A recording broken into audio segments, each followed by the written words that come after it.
There are two types of the electrical activity which takes place at the synaptic junction. किसी भी तरह का हो, one is the process of depolarization. That means what?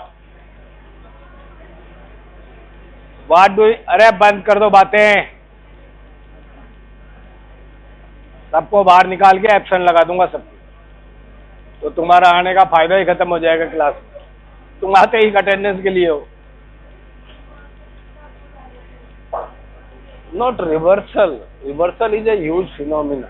Reversal नहीं होता, reversal तो जब एक्शन पोटेंशियल डेवलप होगा तब जाके होता है रिवर्सल। तो उसके पहले थोड़ी होता है, उसके पहले तो मैग्नीट्यूड में कमी आती है। So depolarization means decrease in the negativity of the interior of the neuronal cell. -70 है, -65 हो गई, -60 हो गई, that is depolarization. If it is -75 or -80, it is hyperpolarization.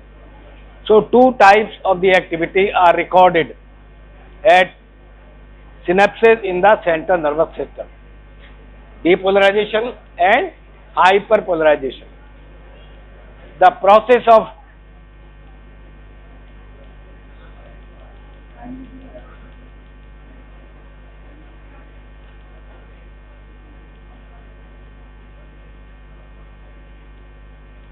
इस तरह से बैठाने का एक फायदा है, सब दिखते हैं। हॉरिजॉन्टल बिठा दो तो पीछे वाले छुप जाते हैं। So mind it, I can see you everyone. Okay? So process of depolarization and hyperpolarization are seen at the synaptic junction. The depolarization process is known as EPSP, excitatory postsynaptic potential, while the hyperpolarization is known as IPSP, inhibitory postsynaptic potential of the postsynaptic membrane. These two electrical phenomena which occurs at the synaptic junction are examples of the local responses, means they are not propagated action potential, they remain locally active. Okay, and because they are local responses, they are conducted electrotonically. Point to point conduction होता है इनका, यहाँ कोई saltatory conduction नहीं है, point to point electrotonic conduction is there. And secondly, because it is a local response, it shows a decremental conduction. मतलब जहां से ये ओरिजिनेट हुई है, ये सिनेप्स है, ये सेल बॉडी है, यहां से इंफॉर्मेशन -10 मिलीवोल्ट का डीपोलराइजेशन हुआ, इसको ट्रेवल करना पड़ेगा सेल बॉडी की तरफ। तो इधर ट्रेवल करती है तो ऑल और नन ऑफ फिनोमिना नहीं है ये, इसका मैग्नीट्यूड धीरे धीरे घटता चला जाएगा, मगर जीरो नहीं होगा वहां तक पहुंचते पहुंचते, ये निश्चित है। तो जीरो अगर हो गया तो उसका पर्पज ही खत्म हो जाता है। But it is a conducted in a decremental way, it means it magnitude goes on decreasing at the response travels toward the cell membrane और soma, may be it is IPSP or EPSP, doesn't matter. So there is a decremental conduction.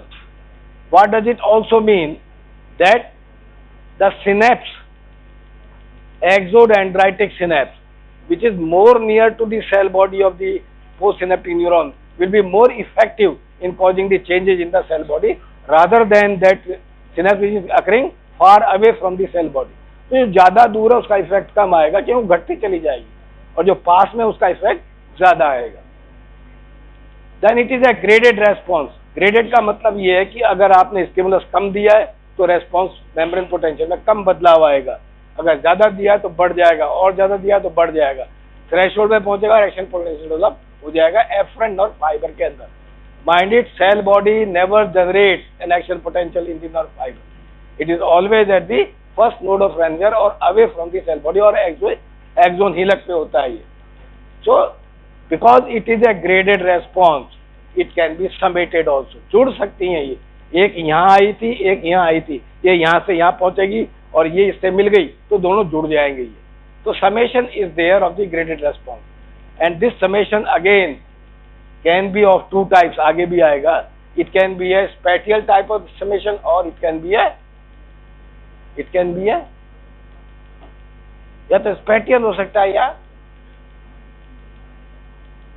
ये 6 बार बोल चुका हूँ मैं अब तक इस चीज।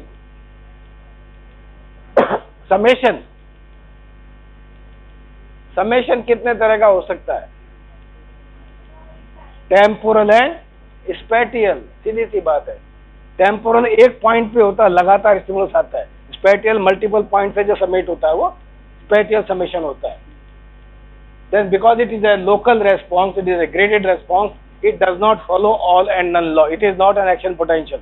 ऐसा नहीं कि फास्ट सोडियम चैनल्स खुल गई, इसमें फास्ट सोडियम चैनल्स इन्वॉल्व नहीं होती। Slow sodium channels and calcium channels are involved. And as I said, it can either be depolarizing or hyperpolarizing. Then because they are local responses, they show the properties of the cable property show करती है, nerve fibre से पढ़ाया होगा आपको। Length constant and time constant, दो चीजें हैं। क्या मतलब है इसका? Length constant, distance along the membrane at which voltage signal is reduced to 37% of its original level. Length constant, ये एक न्यूरॉन है, ये इसकी सेल बॉडी है, डेंड्राइट्स हैं इसमें, ठीक है। यहाँ इसका इंफॉर्मेशन है सिनेप्स बनी, ये ट्रेवल कर रही है सेल बॉडी की तरफ। अब यहाँ जो इसका मैग्नीट्यूड मान लो 10 मिली वोल्ट का चेंज था, तो ये धीरे धीरे चलेगी आगे, लेंथ के साथ घटती चली जा रही है, और 30% जहाँ ये रह गई वो उसका लेंथ कांस्टेंट कहलाता है। आगे बात समझो। Distance along the membrane at which the voltage signal is reduced to 37% of its original change. 10 millivolt का बदलाव आया था, आगे निकलते निकलते 37% ही रह गया, तो ये जो लेंथ है ये लेंथ कांस्टेंट कहलाती है। और ये अलग अलग तरह के नर्व फाइबर्स में अलग अलग होती है। That determine the various properties also. दूसरा टाइम कांस्टेंट, ये डीपोलराइजेशन रिलेटेड है। Amount of time it takes to reach 63% of the membrane steady state voltage. यहां से चेंज शुरू हुआ और ये 67% कितनी देर में पहुंच पाता है, ये आपका टाइम कांस्टेंट। और ये भी हर नर्व फाइबर के लिए फिक्स है उसकी प्रॉपर्टीज के हिसाब से। तो ये दो केबल प्रॉपर्टीज और इनकी इंपॉर्टेंस क्या है? Time constant determines temporal summation properties. जो एक ही जगह पे बार बार स्टिमुलस आ रहा है, उस समेशन की properties determined by the time constant. Larger is the time constant of the post synaptic cell. Time constant अगर ज्यादा है मतलब ज्यादा टाइम लग रहा है, it last longer, the greater is the extent of temporal summation. ज्यादा होगा अगर टाइम कांस्टेंट ज्यादा है तो इसकी इफेक्टिवनेस बढ़ जाएगी। Spatial summation determined by the length constant, कितनी लेंथ पे जाकर के हो रहा है वो। Larger the length constant, more potent the potential when it reaches to the axonal, उसकी इफेक्टिवनेस बढ़ जाएगी। ये दो प्रॉपर्टीज जो डिटरमाइन करती हैं synaptic transmission. So then we come to what exactly are the properties of this synaptic transmission. ये एक शॉर्ट नोट का सवाल है हमारा। तो क्या क्या प्रॉपर्टीज होती हैं? आप बात कर रहे हैं केमिकल सिनेप्स की, अब इलेक्ट्रिकल सिनेप्स की बात नहीं कर रहे, because first point is one way conduction. Electrical synapses conduct both ways, वो दोनों तरफ कंडक्ट करती है। Bidirectional movement is there of the electrical changes. One way conduction is there because there is a chemical transmitter involve in the transfer of information from one neuron to another neuron. So conduction is always one way in the chemical synapses. Then there is a synaptic delay. Some time is taken for the impulse to be transferred or information to be transferred from a presynaptic neuron to postsynaptic neuron. क्योंकि presynaptic neuron पे chemical changes होंगे, neurotransmitter release होगा, gap में से diffuse होगा, postsynaptic membrane पे पहुंचेगा, receptor से कंबाइंड होगा, वहां चेंजेज होंगे, चैनल्स खुलेंगी, तब जाकर के एक्टिविटी ट्रांसफर होगी, जनरेट होगी। तो सिनेप्टिक डिले इज देयर। इसका क्या मतलब है ये जानने का कि सिनेप्टिक डिले होता है नहीं होता है, क्या फायदा इसका? बेकार की चीज है बिल्कुल। क्यों जानना चाहिए या कोई उपयोगिता है? बाय दिस सिनेप्टिक डिले और by knowing time taken at a particular synapse to cross or to transfer the information help us to determine that in a particular reflex pathway in the body how many neurons are involved. For example, मैंने ये पैर यहां रखा, ये immediately reaction है, knee jerk.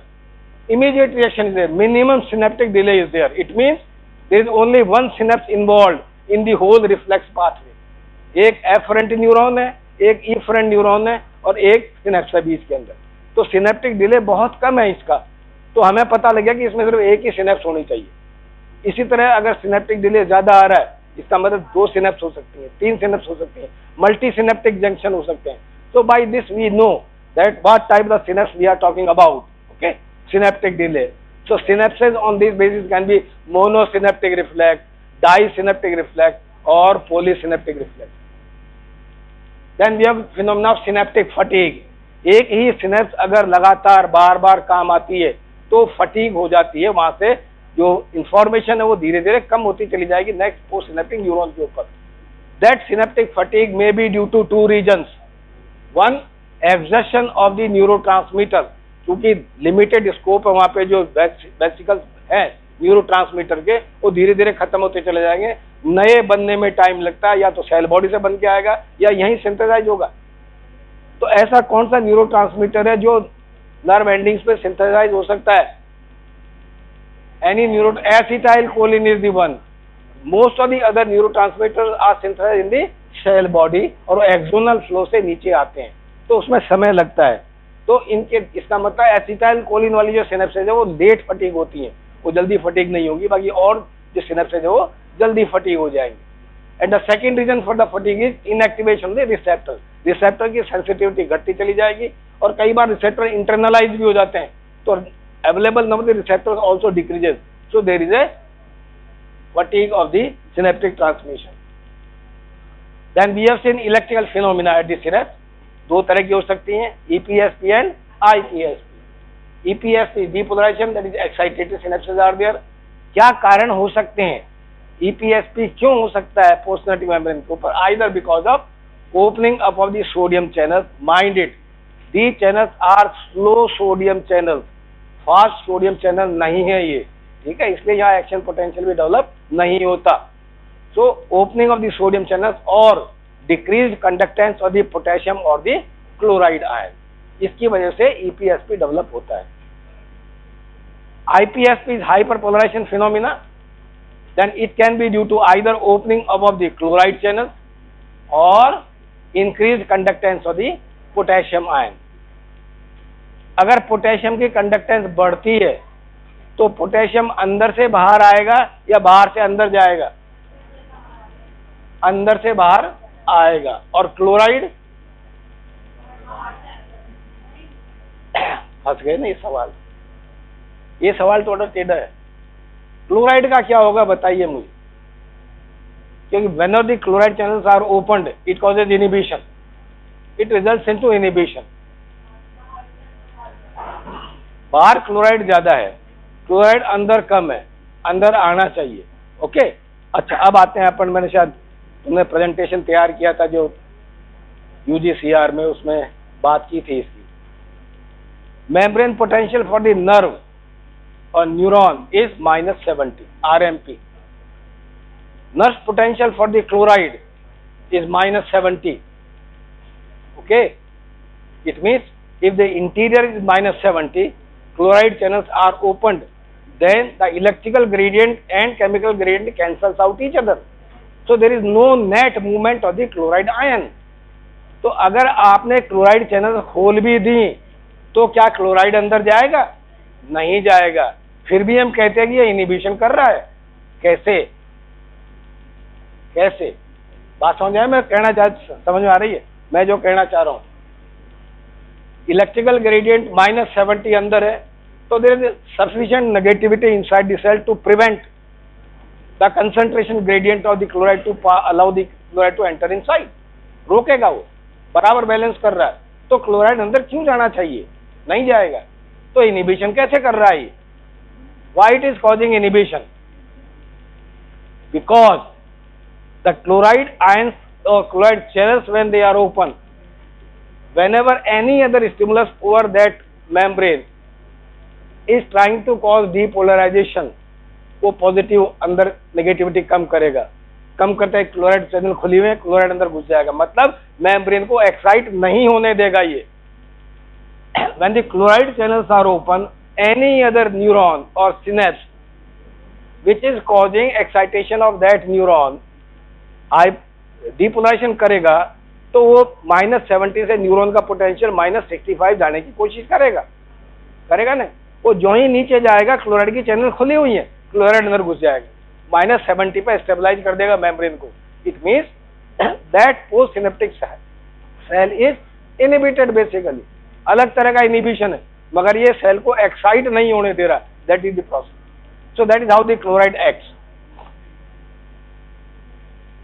So, IPSP develops because of 3 reasons: opening of the chloride channels, influx हो सकता है, increased potassium conductance, outflux हो सकता है, और closure of the sodium and calcium channel.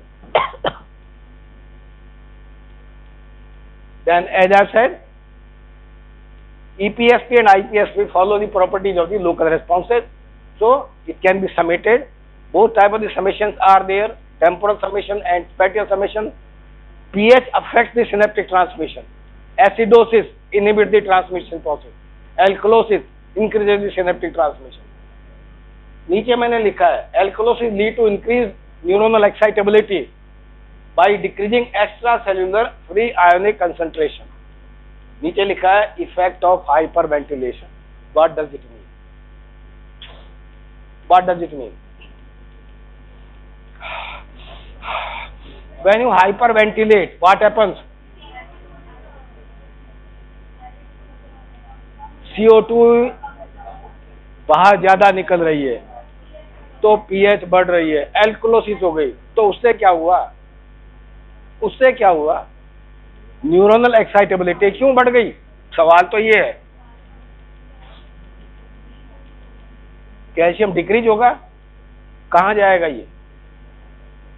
If you measure the total calcium in the blood, it is not changed. It remains same.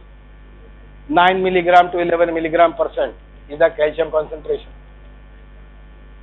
What happens is that when the pH becomes alkaline, free ionic calcium gets bound in the organic form in the blood. कम से कम 50% calcium ionic form में होता है, 50 non ionic form में होता है, and there is the balance, dynamic balance between the two states of the calcium in the body. तो hyperventilate करते हैं तो एल्कलोसिस होती है, तो जो फ्री आयोनिक कैल्शियम में जो 5 मिलीग्राम % था वो 4.5 भी रह सकता है, 4 भी रह सकता है, टोटल नहीं घटेगा, गया का ऑर्गेनिक फॉर्म में बाउंड हो गया वहीं का वहीं, और उसकी वजह से कैल्शियम की आयोनिक कैल्शियम की कंसंट्रेशन घट गई, and decrease in the ionic calcium concentration causes increase activity of the sodium channels. हम ऐसा कहते हैं कि जो सोडियम चैनल से they are guarded by the calcium ions, तो जब कैल्शियम आयन कम होंगे तो उनकी गार्डिंग खत्म हो जाएगी, कम हो जाएगी, तो सोडियम ज्यादा अंदर घुसेगा तो एक्साइटेबिलिटी बढ़ जाएगी। तो कई हाइपरथायरॉइड केसेस में ट्रेमर्स आने लग जाते हैं हाइपर वेंटिलेट करने से, उसका कारण ये है। ठीक है, so alkalosis lead to increase excitability of the synaptic transmission. Hypoxia decreases the synaptic transmission. Drugs most common caffeine stimulate करती है ट्रांसमिशन को, एक्साइट करती है, तो कई बार कैफीन लेने से कई लोगों को ज्यादा खाने लेने से ट्रेमर्स आने लग जाते हैं। Anaesthetics decreases the synaptic transmission, अलग अलग तरह के एक्ट करने वाले एनेस्थेटिक्स आते हैं। And there is a phenomena of post tetanic potentiation. एक करने के बाद सिनेप्टिक फटीग, एक आया, दूसरा आया, तीसरा आया, चौथा आया, स्टिमुलस आ रहा है, फटीग हो जाएगा। पोस्ट टेटेनिक का मतलब है कि लगातार मल्टीपल स्टिमुलस आ रहा है उसके लिए, तो उस जोन से जो ट्रांसमिशन हो रहा है फास्ट होता चला जाएगा, ईज होता चला जाएगा, मतलब जो इंपल्स जा रहे थे वो आगे के लिए रास्ता बना रहे हैं। तो नेक्स्ट इंपल्स और next stimulus when comes, it is with more ease it is getting transmitted via the same synaptic junction. So synaptic transmission get facilitated by the post-tetanic stimulation, that is post-tetanic potentiation. Then there is a phenomena of what is known as synaptic inhibition. Synaptic inhibition is as essential in the CNS as synaptic excitation. क्योंकि अगर synaptic inhibition brain में नहीं होगा तो chaos create हो जाएगा। तो synaptic inhibition is an integral part of the action of the central nervous system. दो तरह का इनिबिशन है सिनेप्टिक इनिबिशन। फीडबैक, ये कई तरह से देखते हैं हम इसको। One is the feedback inhibition, another is the feed forward inhibition. Feedback inhibition CNS में कई जगह होता है, स्पाइनल कॉर्ड में भी होता है, ठीक है, इसकी आगे बात करेंगे। फीड फॉरवर्ड, फीडबैक का मतलब है कि इंपल्स यहां से ओरिजिनेट हुआ, ठीक है, इस न्यूरॉन पे आया, इस न्यूरॉन ने आगे एक्टिविटी की और ये वापस इसको इनिबिट भी कर रहा है। ये फीडबैक है, जहां से ओरिजिन शुरू हुआ था उसको वापस बंद कर दिया जाएगा, that is feedback inhibition. Feed forward का अलग तरह का सिस्टम है कि ये मल्टीपल, सीएनएस ब्रेन में पढ़ा दिया क्या, सेरिबेलम थोड़ी पढ़ाया अभी। ये एक इनपुट पाथवे है which is excitatory in nature, okay, and multiple neurons are involve in the pathway and there is a output pathway is there, okay. ये जो पाथवे एक्साइट हो रहा है ये it can get inhibited by the inhibitory neurons there, this is feedback inhibition.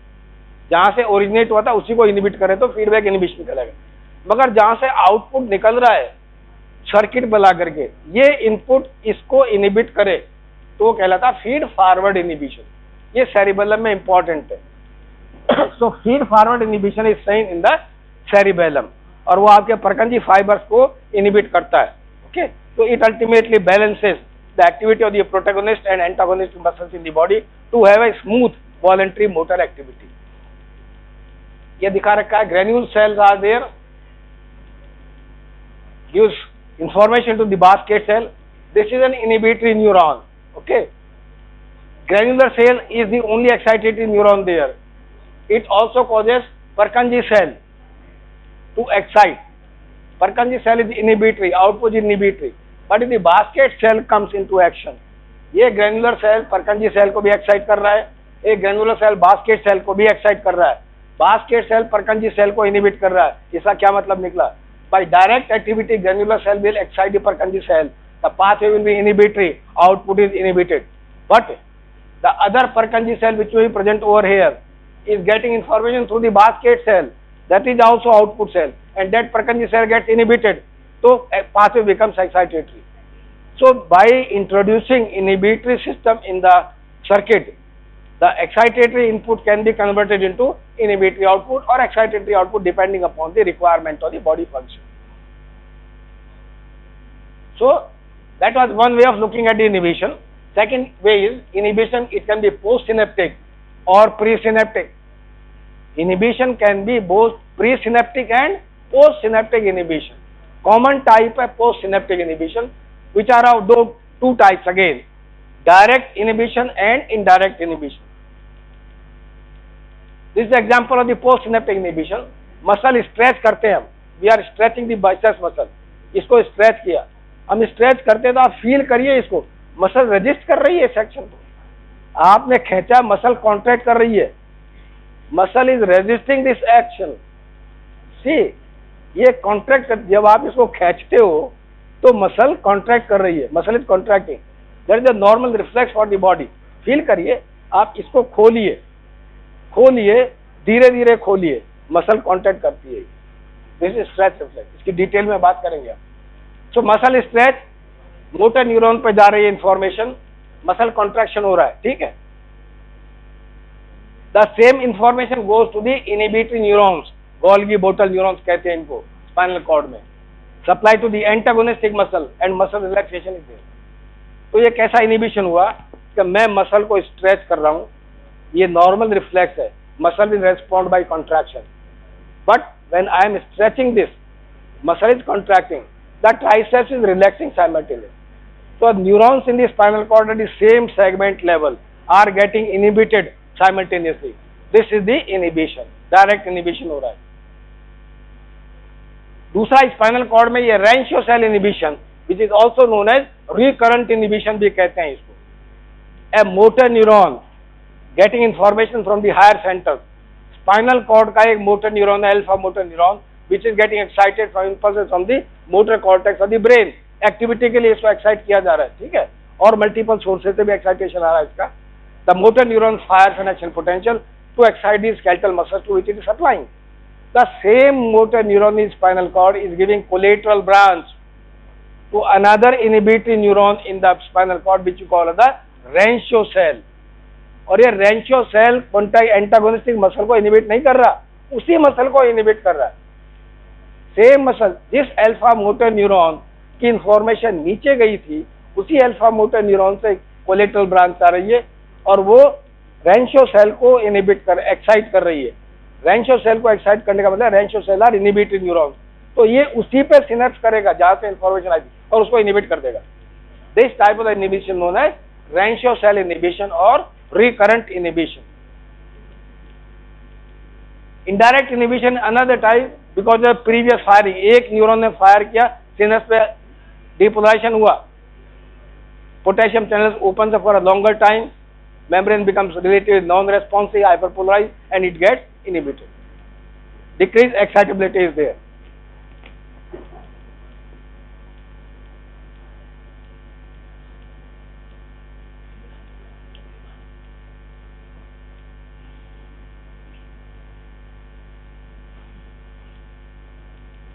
So inhibition can be again, as you have seen, because of the two ions involved, opening of the chloride channels and increased conductance of the potassium ion, or activation of receptor enzymes, increase number of inhibitory receptors on the cell membrane.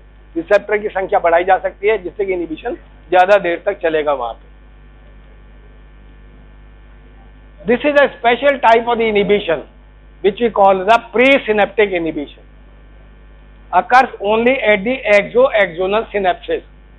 एक्सोडेंड्राइटिक पे नहीं होगा, एक्सोसोमेटिक पे भी नहीं होगा, एक्सो-एक्सोनिक synapse पे ही होगा ये presynaptic inhibition.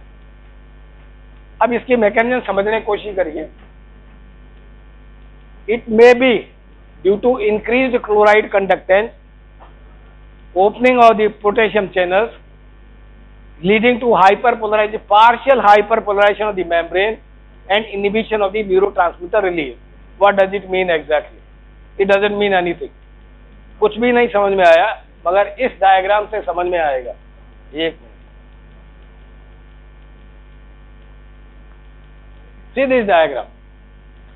3 neurons are involved in the presynaptic inhibition. This is neuron A, जिसकी हम बात कर रहे हैं, ये न्यूरॉन ए है, इसको एक्साइट करना, इनिबिट करना है, ठीक है। ये न्यूरॉन बी है, this neuron B is an excitatory neuron. तो when neuron B fires an action potential, neuron A gets excited and it fires an action potential also, so that is an excitatory pathway. Okay, neuron C is causing exo-axonic synapse with the neuron B. It is not communicating with the neuron A at all, उससे नहीं कर रहा ये, it is connecting with the neuron B, and this neuron neuron C, when fires an action potential at this exo-axonic synapse, then either the chloride channels opens up or the potassium conductance increases. What that will lead to? It will lead to partial hyperpolarization of this membrane, or by some, दो theories हैं इसके अंदर। Some theories say that it is because of the partial depolarization, या sodium की channel खुलती हैं और ये partially depolarize हो जाता है, नतीजा दोनों का एक ही निकलेगा। So this site can be either partially hyperpolarized or partially depolarized in neuron B.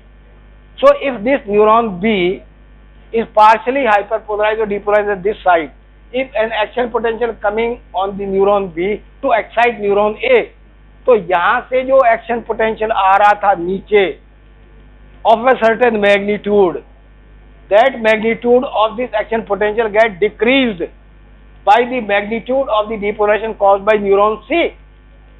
Neuron C से न्यूरॉन B पे जो बदलाव आया था पोटेंशियल चेंज का, वो मैग्नीट्यूड जितना बदलाव लाया है, उस बदलाव से इस एक्शन पोटेंशियल की हाइट घट जाएगी। ये मान लो 90 मिलीवोल्ट का चेंज आ रहा था यहाँ पे एक्शन पोटेंशियल का, और इसने 10 मिलीवोल्ट का चेंज यहाँ कर दिया, तो यहाँ तक जो पहुंचेगा वो 80 मिलीवोल्ट ही पहुंचेगा। 10 घट गया, चाहे वो हाइपरपोलराइज हो चाहे डीपोलराइज हो, कोई फर्क नहीं पड़ता, मगर 10 घट गया ये। इसका मतलब यहाँ पे घटा हुआ पहुंचेगा, तो यहाँ पे कैल्शियम कम रिलीज होगा, न्यूरोट्रांसमीटर कम रिलीज होगा, और ये सेल एक्साइट कम होगा। इसका मतलब ये इनिबिट होगी। So that is how the exoaxonic synapse lead to the presynaptic inhibition. ये प्रीसिनेप्टिक है, सिनेप्स के पहले ही इनिबिशन कर दिया गया है, मगर इसकी कुछ कंडीशंस हैं, ये आसान काम नहीं है। तो पहले तो देखें यार, ये the most common neurotransmitter involved in the presynaptic inhibition is the GABA. GABA के दो रिसेप्टर्स होते हैं, GABA A receptor and GABA B receptor. GB1 receptor A increases chloride conductance, receptor B acts via the G protein link receptor and ultimately open the potassium channels, increase the potassium conductance, leading to the hyperpolarization and inhibition of the synapse.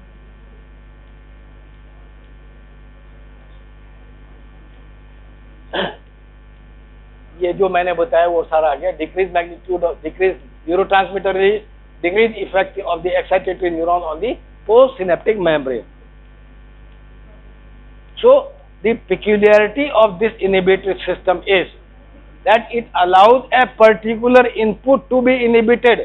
तो पूरा neuron inhibit नहीं हो रहा, A B से जो input आ रहा था neuron ए के ऊपर, सिर्फ वही इनहिबिट हो रहा है। न्यूरॉन ए के ऊपर और भी एक्साइटेटरी इनपुट्स आ सकते हैं, उसको ये इनहिबिट नहीं कर रहा। तो it is a selective type of the inhibition, presynaptic inhibition. तो अब इसके कंडीशन क्या है? Neuron A is getting excitatory input from neuron B, तो बी से इनपुट ए पे आ गया, अब सी फायर कर रहा है, कोई फायदा नहीं है, इनपुट तो जा चुका। तो अगर इस इनपुट के इफेक्ट को रोकना है तो इसको पहुंचने के पहले इसको इनहिबिट करना पड़ेगा। So neuron causing presynaptic inhibition must fire earlier than the excitatory neuron B, ये प्री कंडीशन है। ठीक है, inhibition last longer duration than the excitation, इसका इफेक्ट प्रीसिनेप्टिक इनहिबिशन का इफेक्ट लंबे ड्यूरेशन के लिए चलता है, तो काफी देर तक इनहिबिट करके रख सकता है। Prolonged and this is necessary for prolonged modulation of this synaptic activities, का मतलब मेमोरी में ये काम आएगा आपका। ठीक है, and contribute to the synaptic plasticity. What is synaptic plasticity का क्या मतलब? What is meaning of synaptic plasticity? It is something to do with plastic modulation, है ना? एनाटॉमिकल चेंज जो आ रहा है सिनेप्स के अंदर, उसके लिए ये रेस्पॉन्सिबल होता है। Then just like presynaptic inhibition, there can be presynaptic facilitation also. Reduced potassium conductance, more sodium influx, higher depolarization, opening of the calcium channels for longer duration, prolongation of the action potential, and neurotransmitter involved is a serotonin. तो presynaptic inhibition का neurotransmitter गाबा है और presynaptic facilitation का serotonin. That complete the synaptic transmission. अब आते हैं neurotransmitter, एक एक करके चल रहे हैं, अपन आगे अंदर बढ़ रहे हैं। न्यूरोट्रांसमीटर किसे कहेंगे? न्यूरोट्रांसमीटर। तो what is a candidate neurotransmitter और प्यूटेटिव न्यूरोट्रांसमीटर? किसको? जो सिनेप्टिक जंक्शन के ऊपर प्रीसिनेप्टिक सेल मेम्ब्रेन जो है, that can release many type of the substances there. तो उनमें से कौन सा तो न्यूरोट्रांसमीटर होगा, कौन सा न्यूरोमॉड्यूलेटर होगा, या कौन सा दूसरा आपके जो कनेक्टिविटी सेल्स है उन पर भी इफेक्ट कर सकता है। अदर केमिकल्स आते हैं, एटीपी भी रिलीज होता है कई जगह। So to which chemical substance we call और we can name as a neurotransmitter? तो उसका कुछ रिक्वायरमेंट्स हैं। पहला, must be present at the presynaptic terminal. मगर ये पहला ही जो कानून है इसमें, वो नाइट्रिक ऑक्साइड डिफाई करती है, वो नहीं होती, उसको सिंथेसाइज किया जाता है जब जरूरत होती है। It's a synthetic machinery must be present in the neuron. Neuron के अंदर इसको सिंथेसाइज करने का मशीनरी होना चाहिए, एंजाइम होना चाहिए, तब ये न्यूरोट्रांसमीटर कहलाएगा। Then this chemical must be release on proper stimulation, वहां से निकलना चाहिए, जरूरी है। The effect should be same as applied from outside. उसी सब्सटेंस को बाहर से लगाएं दें अपन, तो उसी तरह का इफेक्ट आना चाहिए, तब कहेंगे neurotransmitter. The effect altered by the drugs be same for the natural and the applied from the outside. दोनों का इफेक्ट बराबर आना चाहिए। Postsynaptic membrane should have receptors, that is absolutely essential. Receptor होना चाहिए पोस्ट सिनेप्टिक मेम्ब्रेन के ऊपर, and there should be a metabolic machinery to reuptake that chemical substance. So what are the methods by which a neurotransmitter can be removed from its site of release? Break down हो सकता है, yes, reuptake हो सकता है, और तीसरा नहीं दिखाया मोबाइल ने, तीसरा क्या हो सकता है? डिफ्यूज हो जाएगा सराउंडिंग्स में, तो उसकी इफेक्टिव कंसंट्रेशन जहां रिलीज होता कम हो जाएगी, तो उसका इफेक्ट खत्म हो जाएगा. ठीक है, अब इसीलिए तो टीचर की जरूरत पड़ती है भाई, सब चीजें नहीं मिलती, because we don't know who has uploaded the information on the website. तो उसकी ऑथेंटिसिटी को हमका पता नहीं होता कि वो सही भी है या गलत भी है, कोई पता नहीं होता unless it is given in the form of reference कि कहां से उठाया है information. So neurotransmitters can be classified in two broad categories: small molecule neurotransmitter and neuropeptides. Small molecule neurotransmitters are again sub-classified into 4 categories. 4 अलग-अलग categories है: class 1, class 2, class 3 and class 4.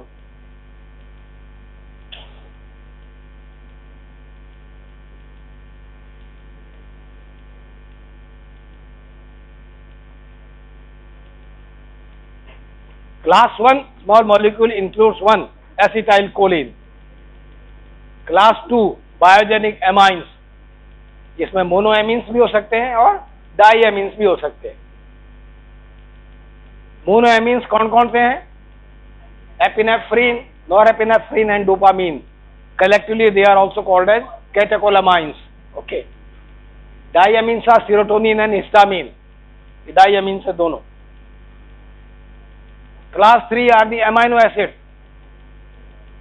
Glycine, GABA, glutamate, aspartate, और यही है, ज्यादा नहीं है. GABA, glycine, glutamate and aspartate are the amino acid neurotransmitter.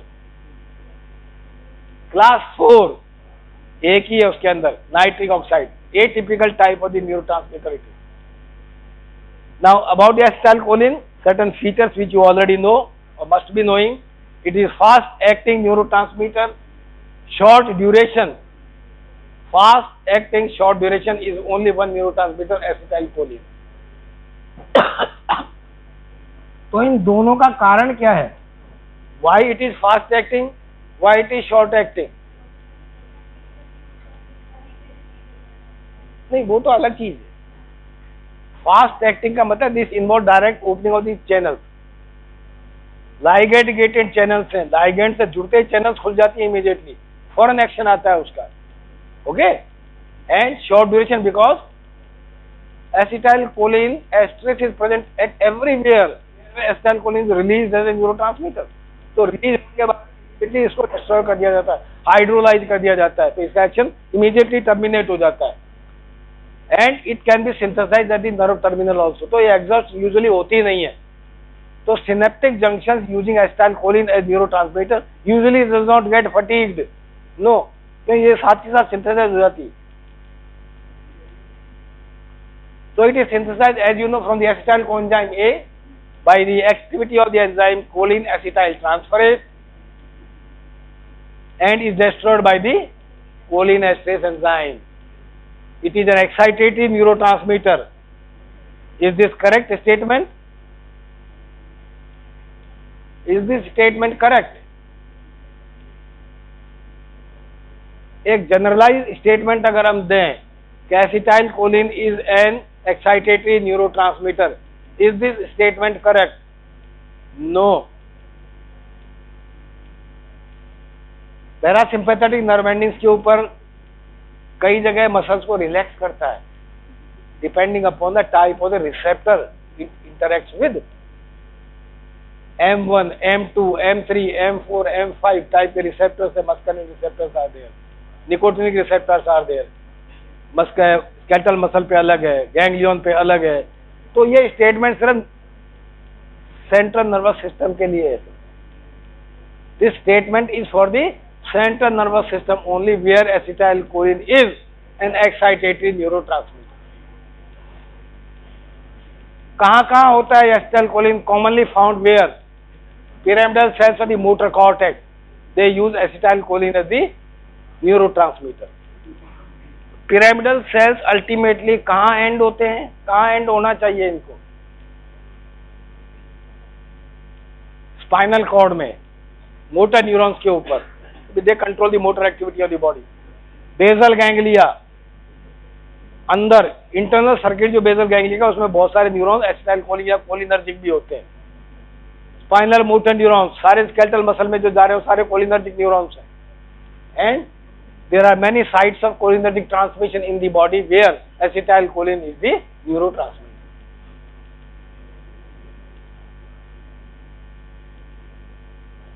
Norepinephrine monoamine है, synthesized from the tyrosine egg, है ना? उसमें पढ़ा दिया होगा एंडोक्राइन के अंदर.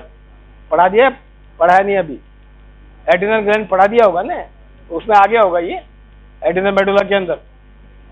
आया कि नहीं आया? So it is synthesized from tyrosine. It is both excitatory and inhibitory neurotransmitter.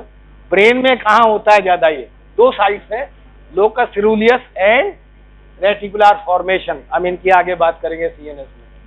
It is concerned with the wakefulness, the mood of the person, related with the REM sleep, REM, rapid eye movement. जब सपने आते हैं, सपने otherwise नहीं आते क्या? Deep sleep में नहीं आते. क्या फर्क है? क्या फर्क है? Rapid eye movement are related with the dream state of the sleep.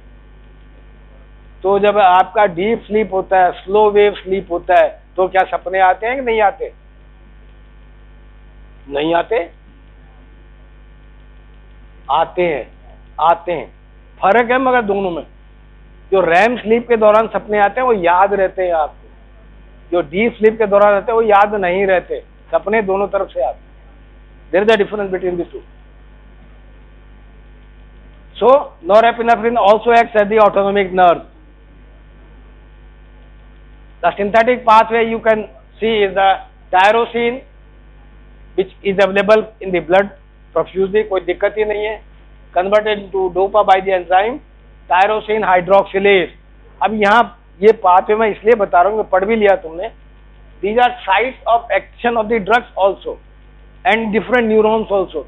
कुछ न्यूरॉन ऐसे हैं, कुछ सेल ऐसे हैं जो सिर्फ डोपामिन सिक्रीट करते हैं. वहाँ इसके आगे के एंजाइम नहीं होते. इसके आगे एक्ट करने पे डोपामिन बीटा हाइड्रोक्सिलेज ये एक्ट कर रहा है, ये एक्ट कर रहा है, नॉरएपिनेफ्रिन बन रही है. तो जो सेल नॉरएपिनेफ्रिन सिक्रीट करते हैं उसमें ये एंजाइम होता है, ये भी होता है, ठीक है, मगर आगे वाला नहीं होगा. और जो सब्सटेंसेस एपिनेफ्रिन सिक्रीट करते हैं उसमें मिथाइलेशन वाला एंजाइम भी होता है. So epinephrine is generated. So that is the characteristic of the pathway. So dopamine is found in the brain, in the basal ganglia and limbic system. It is both excitatory and inhibitory. जो आपने presentation देखा होगा उस दिन यूजीसीआर attend की थी, उसमें dopamine में कहा था कि ये सिर्फ एक्साइटेटरी न्यूरोट्रांसमीटर, ऐसा कहा था. शायद अटेंड किया था आप लोगों ने, किसी ने? Did you attended it? है ना? उसमें कहा था dopamine is an excitatory neurotransmitter, मगर ये दोनों तरह का काम करता है. Because in the basal ganglia dopamine has got two type of receptor, dopamine 1 and dopamine 2. Dopamine 1 are excitatory receptor, dopamine 2 are inhibitory. मतलब अगर डोपामिन 1 पे एक्ट करेगी तो एक्साइटेशन होगा और 2 से एक्ट करेगी तो इनहिबिशन होगा. So dopamine is both excitatory and inhibitory neurotransmitter, मगर ज्यादातर ये एक्साइटेशन ही करता है. It is involve in the mood changes also. It is involve in the very psychiatric diseases also. Dopamine खास तौर से कौन सी? पार्किंसंस तो है ही, schizophrenia, psychotic disease. Then another neurotransmitter amino acid is the glycine. Amino acid is there. It is always inhibitory.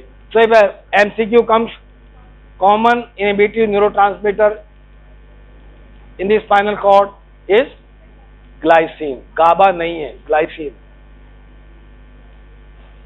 GABA is also inhibitory neurotransmitter. कहाँ होता है सबसे ज्यादा? सेरिबेलम के अंदर मैक्सिमम है इसका use. Cerebellum and basal ganglia, two side. It is also found in the cerebral cortex and the spinal cord. Glutamate is always excitatory neurotransmitter found in the sensory pathway and the cerebral cortex. Cortico-lenticular pathway, corticostriate pathway uses glutamate as the neurotransmitter. क्या मतलब निकला? corticostriate pathway का क्या मतलब समझे? कहाँ? वही तो बात है ना, यही तो टीचिंग का ये फ्लॉ है बेसिकली। टीचर आता है, सेंटेंस बोलता है, गर्दन हिल जाती है, सब समझ में आ गया। समझ में कहाँ से आ गया? कॉर्टिकोस्ट्राइड पाथवे का क्या मतलब समझे?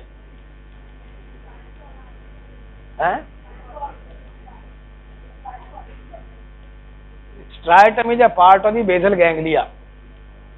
सारा ज्यादातर इनपुट जो सेरेब्रल कॉर्टेक्स से मोटर मूवमेंट के लिए आता है वो बेसल गैंग्लिया में स्ट्राइटम पे आता है, और दूसरा आता है लेंटिकुलर न्यूक्लियस, को आगे बात करेंगे उसकी। सो that is the pathway involving uses the glutamate as the excitatory neurotransmitter. Serotonin, ये बहुत अच्छा न्यूरोट्रांसमीटर है, related with the satiety, satisfaction। ये नेताओं के ब्लड में सबसे ज्यादा मिलेगा आपको। Yes, it is, ये नोन फैक्ट है, ये स्टडी की हुई है। Politicians have got the greater concentration of this substance in their brain and cerebrospinal fluid. Median raphe of the brain, median raphe का क्या मतलब समझें? ब्रेन स्टेम, न्यूरॉन्स हैं बहुत सारे, रेटिकुलर फॉर्मेशन भी है, मतलब diffuse collection of neurons is there. उसमें सेंट्रल ग्रुप है, पैरा सेंट्रल ग्रुप है, लेटरल ग्रुप है। तो जो बिल्कुल सेंट्रल ग्रुप कहलाता है ना न्यूरॉन्स का, वो मीडियन रेफी, रेफी मतलब लाइन, मीडियन रेफी में जो न्यूरॉन्स है वो आपके सेरोटोनिन यूज करते हैं। And these neurons project both to the spinal cord and to the higher centers of the brain.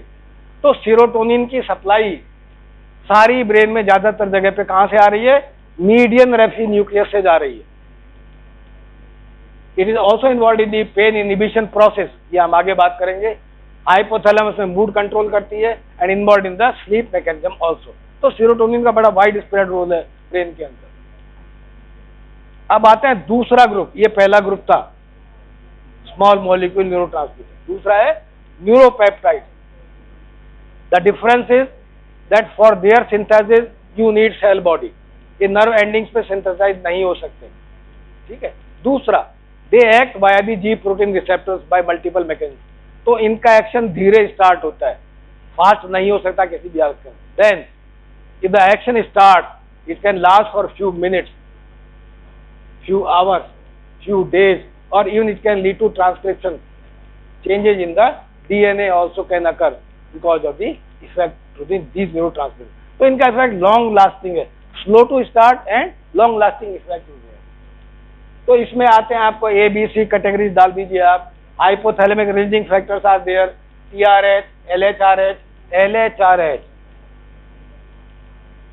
LHRH, LHRH का फुल फॉर्म, TRH का full form thyroid thyrotropin releasing hormone, is it? ठीक है।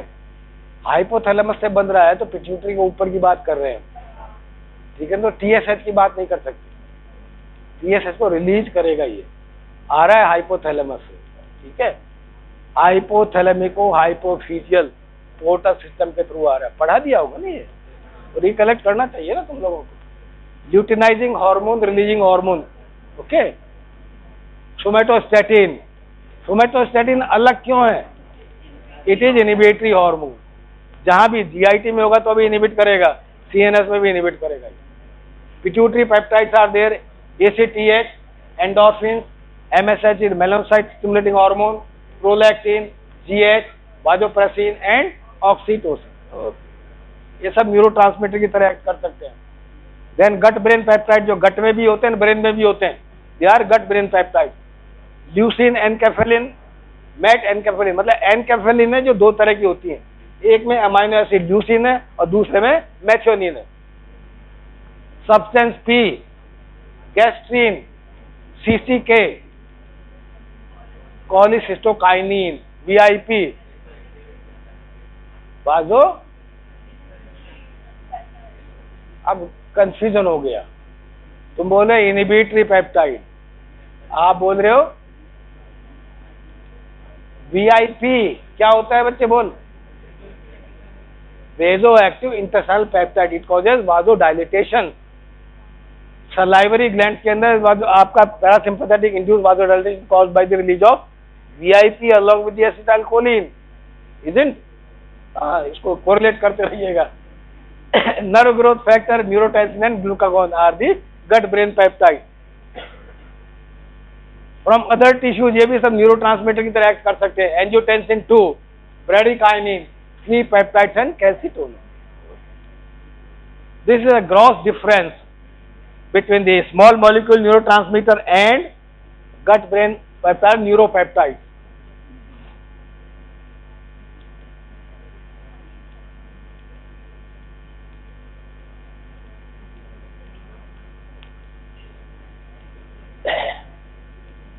तो ये सब हम बात कर चुके हैं आगे already. Small molecule synthesized in the cell body, nerve terminal पे होता है, एक्टिव फॉर्म में होता है हमेशा, इसको तोड़ना टूटना नहीं पड़ता। Present in small vesicles, release by exocytosis, action terminated by the reuptake और breakdown, action is rapid and short duration, less potent and more quantity is required. ये सेल बॉडी जरूरी है इसके लिए। Clear from the large molecule, पहले बड़ा molecule बनता है, इसको तोड़ तोड़ के छोटा एक्टिव फॉर्म बनाया जाता है, that is always there. Present in the large vesicles, release some distance from the effector neuron and release by the proteolysis. Slow acting, long lasting action, more potent and less quantity is required for the activity. Nitric oxide, as we know, is a specialized type of the neurotransmitter और ये body में बहुत सी जगह release होता है और बहुत से फंक्शंस भी है इसके। इट इज नेवर स्टोर्ड, कभी आपको मिलेगा नहीं है बॉडी में। Synthesize instantly from the amino acid arginine. Nitric oxide synthase is the enzyme used, move by diffusion, modify excitability in the neurons. तो एक्चुअली ये बेसिकली न्यूरोट्रांसमीटर नहीं है, ये न्यूरोमॉड्यूलेटर ज्यादा है। It is more like a neuromodulator and it is involved in the long time behavior and the memory changes in the person. ये हो गया न्यूरोट्रांसमीटर खत्म। तो पहला सेगमेंट खत्म हो गया हमारा CNS का, इनपुट कैसे हो रहा था, ठीक है ना। अब आते हैं इस इनपुट की प्रोसेसिंग कैसे होगी ब्रेन के अंदर, फिर हम बात करेंगे एक्शन कैसे होगा, ठीक है। अभी इनपुट का थोड़ा पार्ट बचा मगर प्रोसेसिंग के साथ ही आएगा, तो हम प्रोसेसिंग की आगे बात करेंगे नेक्स्ट क्लास के अंदर।